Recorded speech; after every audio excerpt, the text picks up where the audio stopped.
नमस्कार, स्वागत है आपका हमारे खास कार्यक्रम बड़ी खबर में। दिन की 4 बड़ी खबरों को लेकर मैं हूं आपके साथ संदीप निरंजन सरकार। जिसमें पहली खबर चंडीगढ़ से है, जहां गृह मंत्री अनिल विज ने पदाधिकारियों के साथ बैठक की और कई अहम मुद्दों पर चर्चा की गई।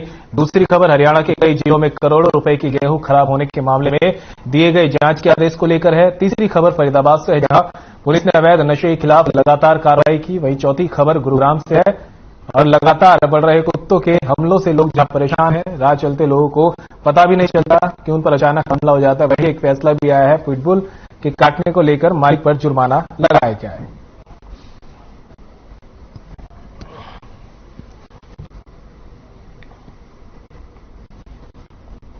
पहली बड़ी खबर की बात कर लेते हैं। गृह मंत्री अनिल विज ने पदाधिकारियों के साथ बैठक की और कई अहम मुद्दों पर चर्चा की। साथ ही कहा कि साइबर पुलिस स्टेशन में टेक्नोक्रेट्स को रखा जाएगा, जिससे साइबर अपराध पर पूरी तरह से लगाम लग सके।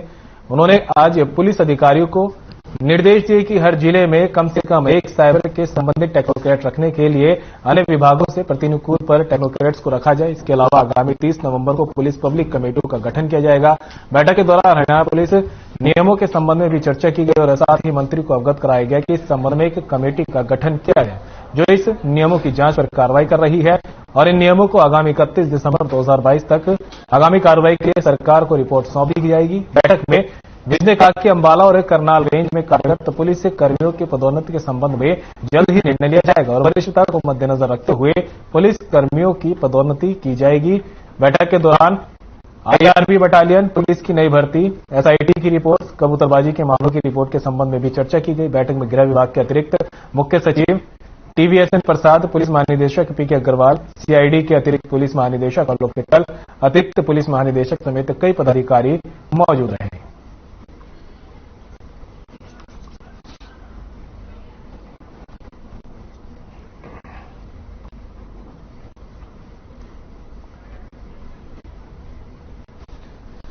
गृह मंत्री अनिल विज ने आला अधिकारियों के साथ बैठक की गई, जिसमें प्रदेश में सुरक्षा को लेकर कई मुद्दों पर चर्चा की गई।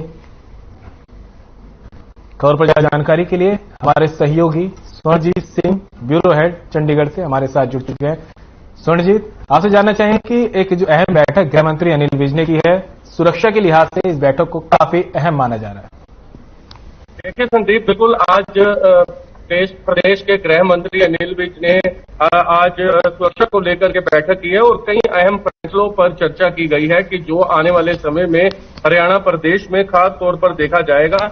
सबसे पहले मैं बताना चाहूंगा दर्शकों को कि हरियाणा के साइबर पुलिस स्टेशन में अब टेक्नोक्रेट्स को रखा जाएगा। गृह मंत्री का ये कहना है कि इसके ऊपर जो साइबर क्राइम का लगातार साइबर क्राइम की वजह से जो लगातार लोगों का नुकसान हो रहा है, उस पर कहीं ना कहीं कंट्रोल किया जाएगा संदीप। और ऐसे कई अहम फैसले जो है आज गृह मंत्री ने लिए हैं और यहां तक कि उन्होंने कहा है कि एसएसपी और एसपी लेवल के जो अधिकारी हैं वो अब लोगों की शिकायतें सुनने के लिए एक तरह से जनता दरबार लगाया करेंगे और उन्होंने ये कहा कि वो बहुत जल्द इस बात को सुनिश्चित करेंगे और साथ ही उन्होंने कहा कि आगामी 30 नवंबर तक पुलिस पब्लिक कमेटियों का भी गठन किया जाएगा और हरियाणा पुलिस नियमों को 31 दिसंबर तक सरकार को सौंपा जाएगा। तो संदीप, ये अहम फैसले जो है आज गृह मंत्री ने लिए हैं और साथ ही एक और बात बताना चाहूंगा कि ड्राइविंग को लेकर के हरियाणा में लेन ड्राइविंग का माहौल तैयार करके सख्ती से लागू करे अधिकारी। उन्होंने 7 आदेश दिए हैं गृह मंत्री ने कि जो ड्राइविंग को लेकर के जिस तरह का माहौल इस समय बनता चला जा रहा है उस पर भी सख्ती से कार्रवाई करने की जरूरत है। और 30 नवंबर तक पुलिस पब्लिक कमेटियों का गठन, जैसा कि मैंने बताया पहले कि आने वाले समय में गृह मंत्री अनिल विज ने पुलिस पब्लिक कमेटियों के संबंध में अधिकारियों को निर्देश दिए हैं कि पुलिस पब्लिक कमेटियों का गठन हो पुणे और इन कमेटियों में शहर के चुनिंदा व मोजिज, जिसमें विभिन्न संस्थाओं संगठनों के लोगों को भी शामिल किया जाएगा। इस पर पुलिस विभाग के अधिकारियों ने गृह मंत्री को अवगत कराया कि आने वाले 30 नवंबर तक सभी जिलों में पुलिस पब्लिक कमेटियों का गठन पुनः किया जाए। आगामी 15 दिसंबर तक सभी सीसीटीवी कैमरों की होगी मैपिंग और स्वास्थ्य विभाग के सभी भवनों में लगेंगे सीसीटीवी कैमरे। अनिल विज ने आज ये निर्देश जो है जारी किए हैं और आने वाले समय में संदीप बहुत जो कि सरकार द्वारा ये जो एक तरह से ये गृह मंत्री द्वारा जो ये कदम उठाया गया है ये बहुत महत्वपूर्ण है और आने वाले समय में लोगों का जिस प्रकार से इन्होंने ख्याल रखा है, इससे हरियाणा प्रदेश में कानून व्यवस्था जो विपक्ष लगातार मौजूदा सरकार के ऊपर कटाक्ष करती आई है, उस पर कहीं ना कहीं कानून व्यवस्था इस समय आने वाले समय में जो है बिल्कुल दुरुस्त होगी। स्वर्ण जी, जिस तरह से प्रदेश में अपराध बढ़ता जा रहा है उस पर लगाम लगाने के लिए गृह मंत्री जो है नए नए एक्सपेरिमेंट करते रहते हैं, इसको भी एक नए एक्सपेरिमेंट के रूप में देखा जा रहा है। बिल्कुल एक्सपेरिमेंट के रूप में भी देखा जा रहा है और सबसे बड़ी बात संदीप, एक बात गौर करने वाली है, अनिल विज जो है गब्बर के नाम से जाने जाते हैं पूरे प्रदेश में और इस समय गब्बर जो है बहुत ज्यादा सख्त नजर आ रहा है और अपनी इसी ट्रांसपेरेंसी की वजह से और लगातार के आड़े हाथों लिया है मौजूदा सरकार को कानून व्यवस्था को लेकर, तो उस पर किसी तरह का मैं ये कहूंगा कि अनिल विज इस समय किसी तरह का भी चांस नहीं लेना चाहते और यही कारण है कि कानून व्यवस्था दुरुस्त हो और ये महत्वपूर्ण कदम उठाए जाएंगे आने वाले समय में सरकार द्वारा। हाँ, बिल्कुल स्वर्णजीत, अनिल विज को पहले भी कहते सुना गया है कि साफ कहा उन्होंने बदमाशों को चेतावनी देते हुए कि या तो बदमाश जो है वो अपना अपराध छोड़ दे या फिर प्रदेश को छोड़ दे। तो अब ये माना जा रहा है कि एक तरफ जो है जहां लगातार अपराध पर लगाम लगाई जा रही है, तो वहीं अब साइबर क्राइम जिस तरह से बढ़ता जा रहा है, तो अब साइबर क्राइम पर भी जो है रोक लगाने के लिए ये इस तरह के फैसले लिए गए। बिल्कुल, ऐसे फैसले जो है आने वाले समय में बहुत महत्वपूर्ण साबित होने वाले हैं संदीप। और साइबर क्राइम के साथ साथ एक बात और गौर करने वाली है कि राज्य के कॉलेजों विश्वविद्यालयों में फॉरेंसिक पाठ्यक्रम जो है वो भी प्रारंभ करने वाली है सरकार, जिससे यह फायदा होगा कि फॉरेंसिक साइंस लाइब्रेरी के सुधार, अपग्रेडेशन और क्षमता बढ़ाने के संबंध में भी चर्चा की गई है और उस पर आज चर्चा हुई है और 30 जून 2023 तक इसे निपटा लिया जाएगा। यहां तक कि आने वाले समय में अब फॉरेंसिक साइंस लेबोरेटरी जो है वो सभी विश्वविद्यालयों में और कॉलेजों में मिलेंगी, जिससे छात्रों को बहुत बड़ा फायदा होने वाला है। और जिस प्रकार आपने कहा साइबर क्राइम को रोकने के लिए ये बहुत अहम कदम है सरकार द्वारा और जिस प्रकार से गठन किया गया है और आने वाले समय में इससे बहुत ज्यादा फायदा होने वाला है। जी स्वर्णजीत, आपको बना के रखेंगे और फिलहाल इस वक्त की दूसरी खबर से आपको रूबरू कराते हैं। हरियाणा के कई जिलों में करोड़ों रुपए की गेहूं खराब होने के मामले में सरकार ने अब संज्ञान ले लिया है। दरअसल कुरुक्षेत्र, करनाल, कैथल और फतेहाबाद में क्षतिग्रस्त गेहूं के संबंध में जांच के आदेश जारी किए गए हैं। मुख्य सचिव संजीव कौशल ने संबंधित प्रशासनिक सचिव को इस मामले की जांच करने और 1 माह के भीतर राज्य सरकार को रिपोर्ट प्रस्तुत करने के भी निर्देश दिए। तो जिस तरह से खबर उठाई गई थी उसके बाद में अलग अलग जिलों में जिस तरह से गेहूं फसल कहीं खराब हो रही थी, मंडी में रखी, उसको लेकर अब प्रशासन मुस्तैद है। सरकार के आदेशों के बाद में अब जांच के आदेश दे दिए गए हैं।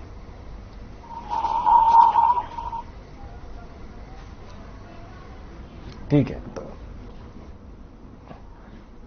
तो खबर पर जानकारी लगातार हमारे साथ ब्यूरो हेड हमारे चंडीगढ़ से स्वर्णजीत सिंह जुड़े हुए हैं। स्वर्णजीत, सरकार ने एक अहम फैसला लिया है। जिस तरह से किसान की मेहनत लगातार मंडी में रखी हुई बर्बाद हो रही थी, उसके बाद में अब इस फैसले को एक अहम फैसला माना जाएगा कि अब जांच के आदेश सरकार की तरफ से दे दिए गए हैं। देखिए संदीप, बिल्कुल बहुत महत्वपूर्ण ये कदम है सरकार द्वारा और सबसे पहले ये देखना होगा कि किसान अपनी फसल को बहुत मेहनत के साथ बीजता है और फसल को बीजने के बाद जब फसल तैयार होती है उसे मंडियों में लाया जाता है और सरकार द्वारा उसकी खरीद होती है और उसके बाद जब वो गोडाउन्स में लाई जाती है तो उसके बाद चाहे वो सरकारी महकमे हो, उनका ये अहम कदम हो जाता है कि उसकी देखरेख करें। लेकिन 4 जिले ऐसे हैं, कुरुक्षेत्र, करनाल, कैथल और फतेहाबाद, जिसमें बहुत कई हजार मीट्रिक टन जो फसल है उसका नुकसान हुआ है और यही कारण है कि सरकार ने बहुत सख्ती से कदम उठाया और अधिकारियों को यह आदेश जारी किया कि 1 महीने में रिपोर्ट जो है वो रिपोर्ट जो है सबमिट करने को कहा है। कुरुक्षेत्र में 23,000 मीट्रिक टन फसल जो है वो बर्बाद हुई है, गेहूं जो कि बर्बाद हुई है। इस पर सरकार सख्ती से इस पर कदम उठा रही है और यही कारण है कि अधिकारियों को सख्त आदेश दिए गए हैं और जो भी कसूरवार रहे होंगे संदीप, और जो आने वाले समय में रिपोर्ट में जिनके नाम आते हैं उनके ऊपर सख्त से सख्त कार्रवाई होने का अंदेशा भी लगाया जा रहा है। तो स्वर्ण जी, हमने भी इस खबर को प्रमुखता से उठाया था, जिसके बाद जो है शासन हो, प्रशासन हो, आंखें खुली, हरकत में आया। और अब आगे की क्या कार्रवाई इसमें की जा रही है? क्या जो मंडी के अधिकारी हैं उन पर किस तरह की कुछ कार्रवाई होनी है या क्या कुछ मामला अभी आगे इस पे कार्रवाई होगी?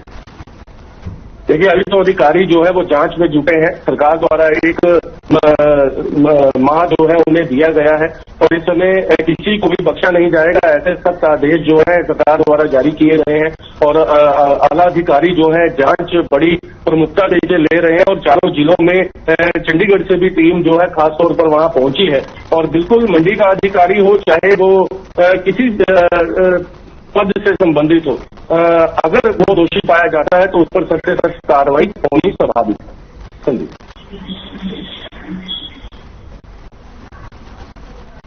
संदीप, आप मुझे सुन पा रहे हैं?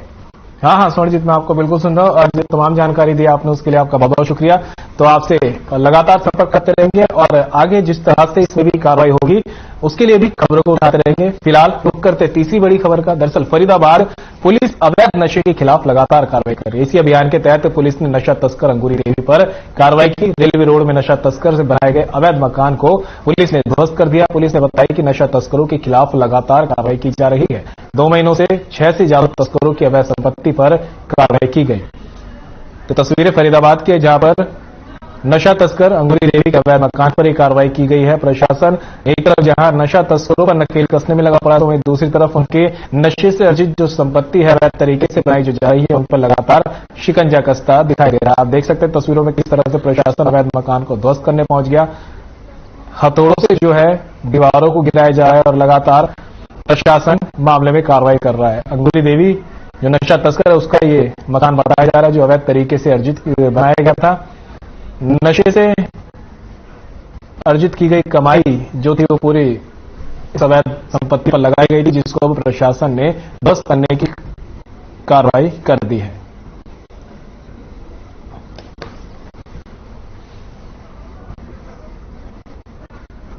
तो फरीदाबाद से आपको एक खबर दिखा रहे हैं जहां पर सरकार तो नशे पर लगाम लगाने की तमाम कोशिश कर रही है, एक्शन में है ही, साथ ही प्रशासन ही पूरी तरह से मुस्तैद है। और जिस तरह से यहां लगातार अवैध मकानों को यहां ध्वस्त किया जा रहा है नशा तस्करों के, उसी कड़ी में अंगूरी देवी के अवैध मकान को भी ध्वस्त किया गया। बताया जा रहा है कि पूरी कमाई जो थी नशा तस्करी करके कमाई गई थी, जिसके बाद में इस अवैध मकान को यहां ध्वस्त करने की कार्रवाई की जा रही है।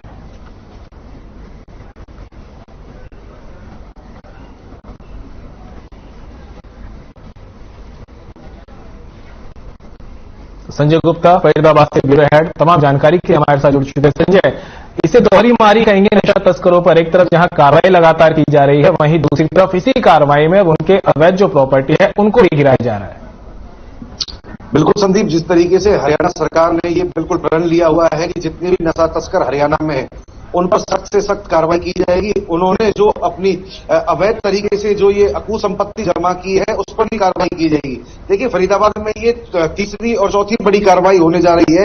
आज जो कार्रवाई हुई है इसमें एमसीएफ का दस्ता, एक बार को ठीक कराएं, इसमें एमसीएफ का दस्ता, इसके अलावा हम बात करें पुलिस अधिकारी और तमाम पुलिस बल जो रिजर्व पुलिस बल होता है वो वहां पर मौजूद था, जिससे कोई विरोध करे तो उसके विरोध को एक साइड दरकिनार करके और जो ये अवैध संपत्ति लोगों ने अर्जित की है इस पर तोड़फोड़ की जा सके। हरियाणा सरकार के जिस तरीके से उत्तर प्रदेश में योगी सरकार ने कार्रवाई की थी उसी की तर्ज पर हरियाणा में भी जो अपराधी हैं और नशा तस्कर हैं दोनों पर दोहरी कार्रवाई कर इनको नेस्तनाबूद करने का काम किया जा रहा है। जी संदीप जी, लगातार जिस तरह से सीएम भी कहते दिख चुके कई बार कि भ्रष्टाचार का काल मनोहर लाल, तो इसी कड़ी में माना जाए कि जो भ्रष्टाचार का काल पूरी तरह से सरकार बन के यहां पर आ चुकी है। बिल्कुल, देखिए, अगर हम भ्रष्टाचार की बात करें तो हरियाणा में भ्रष्टाचार जो है वो पूरी तरीके से खत्म नहीं हुआ है, लेकिन बिजनेस और जो मुख्यमंत्री का जो उड़नदस्ता है वो लगातार इस तरीके की कार्रवाई करते हैं कि जो अधिकारी या कर्मचारी उनकी चपेट में आ जाता है उसको वो घर बैठा देते हैं। लगातार अदालत में दोष सिद्धि होने तक उनको घर बैठाया जाता है और दोष सिद्ध होने के बाद नौकरी से बर्खास्त करके जेल भेज दिया जाता है। तो कहीं ना कहीं हरियाणा सरकार जो है बिल्कुल जैसे मनोहर लाल कहते हैं, मनोहर लाल भ्रष्टाचार का काल, तो बिल्कुल कहीं ना कहीं यह कहावत अभी तैनात होती दिखाई दे रही है। और कहीं ना कहीं फरीदाबाद की अगर हम बात करें तो यहाँ पर जो नशा तस्कर है उनकी पूरी कमर तोड़ दी गई है।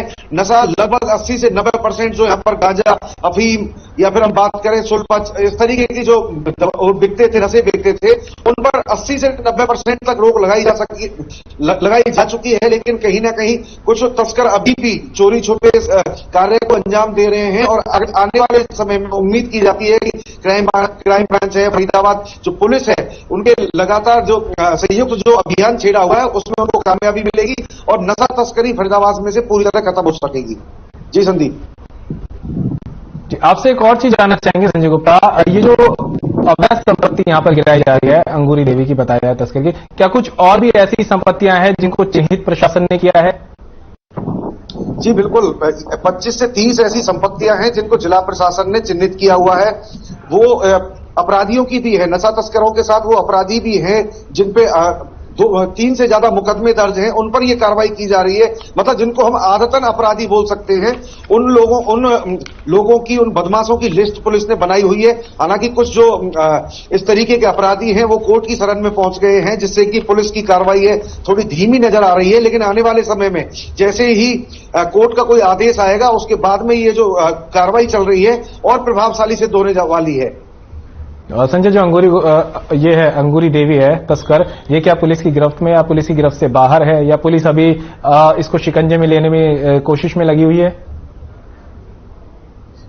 जी देखिए, बिल्कुल जो ये अंगूरी देवी है इस पे अन्य थानों में 8 से ज्यादा मुकदमे दर्ज हैं। अभी इसकी गिरफ्तारी हुई है या नहीं हो पाई है, ये अभी हम कंफर्म नहीं कर सकते, क्योंकि पुलिस पीआरओ का भी जो औपचारिक रूप से बयान आता है वो बयान नहीं आया है। लेकिन कहीं ना कहीं अगर ये अपराधी बाहर भी हैं तो पुलिस लगातार इनकी जो खोज खबर है वो लेने में लगी हुई है, लगातार इन पर छापेमारी की जा रही है। ये नहीं, अन्य जो अपराधी हैं उन पर भी लगातार छापेमारी की जाइए। तो कहीं ना कहीं अगर ये लोग बाहर हैं तो जल्दी ही पुलिस की गिरफ्त में होंगे, क्योंकि फरीदाबाद पुलिस प्रशासन के साथ साथ जितनी भी क्राइम ब्रांचें हैं वो इन नशा तस्करों के पीछे सक्रिय कर दी गई हैं। किसी भी तरीके का नशा शहर में ना बिक सके, इस तरीके की हरियाणा पुलिस ने, फरीदाबाद पुलिस ने पूरी तैयारी कर रखी है।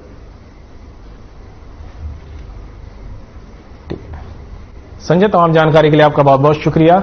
तो संजय हमारे सहयोगी हमारे साथ जानकारी साझा कर रहे थे किस तरह से फरीदाबाद में नशा तस्करों पर लगातार लगाम लगाई जा रही है और नशा तस्करों के जो है अवैध प्रॉपर्टीज है उनको ध्वस्त किया जा रहा है। चौथी बड़ी खबर की तरफ रुख कर लेते हैं। लगातार बढ़ रहे कुत्तों के हमले से लोग परेशान हैं। राह चलते लोगों को पता नहीं चलता और उन पर अचानक हमला हो जाता है, जिससे कई लोग गंभीर रूप से घायल हो जाते हैं और कई लोगों का इलाज महीनों तक चलता रहता है। ऐसा ही मामला आया है गुरुग्राम से, जहां एक पिटबुल ने एक महिला पर हमला कर दिया जो 3 महीनों से इलाज कर रही थी। हालांकि उसे उपभोक्ता विवाद निस्तारण आयोग से राहत मिली है।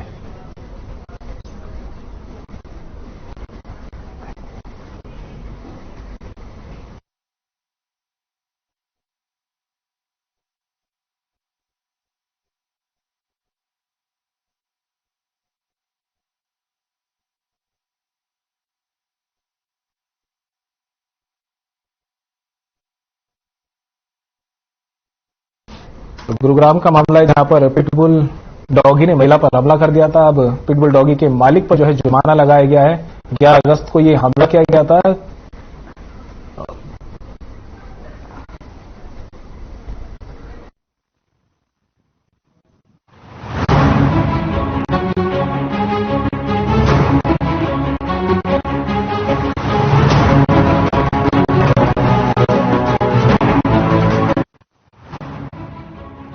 गुरुग्राम के सिविल लाइन में 11 अगस्त को मुन्नी नाम की महिला पर पिटबुल डॉग ने हमला कर दिया था। इस हमले में महिला बुरी तरह घायल हो गई थी, जिसके चलते उसे अस्पताल में भर्ती कराया गया। सिर पर गंभीर चोटें होने के चलते 3 महीने से महिला अस्पताल में लगातार इलाज करा रही थी।